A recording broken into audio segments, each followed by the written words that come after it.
The title of today's class is Rapid Power. Rapid Power. We're going to be talking about it from a physical point of view, a mental point of view, and a spiritual point of view. Rapidly getting the power.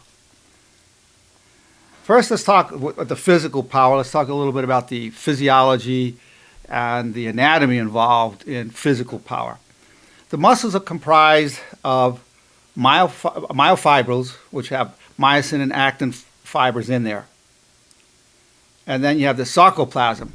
The sarcoplasm is the fluid surrounding it, which has the mitochondria, the glucose, water, different electrolytes in there. So you got the myofibrils, made of the actin and the myosin, and then you have the sarcoplasm.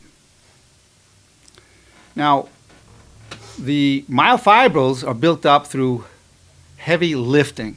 Power lifters really develop the size of the muscle fiber itself. And it lasts a long time. If a power lifter stops lifting for some period of time, that fiber will keep its size and its strength for a long period of time.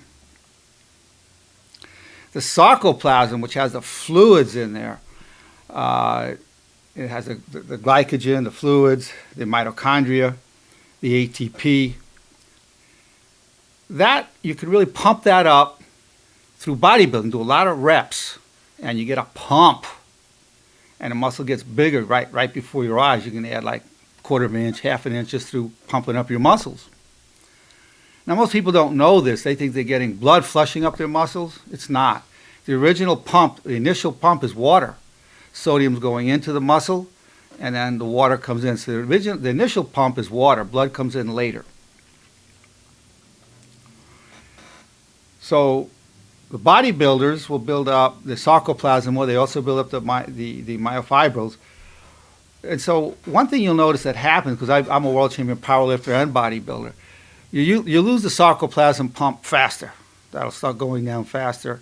Whereas your myofibrils, that muscle fiber, really will stay. And it gets bigger the more you're training it and stressing it and putting pressure on it, weight-bearing exercise, it gets bigger. Now, some say that if you're stretching, you have some real stretches when you're doing weight, you're taking a weight and you're stretching it, that there is such a thing where the muscle fiber actually splits and you actually get more muscle fibers. But for a long time, people thought you only had a certain number of muscle fibers and they got bigger. Well, turns out you can also get new fibers by muscle fiber splitting.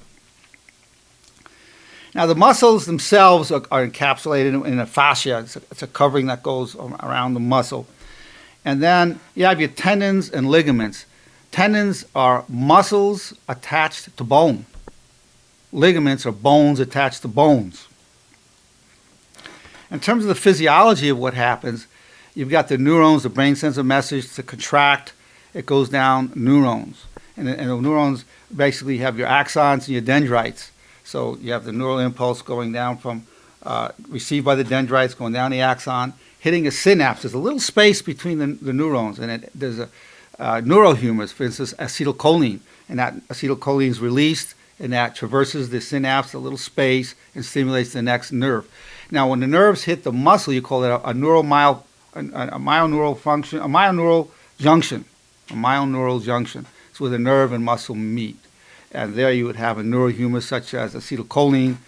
It will traverse and stimulate the muscle to contract.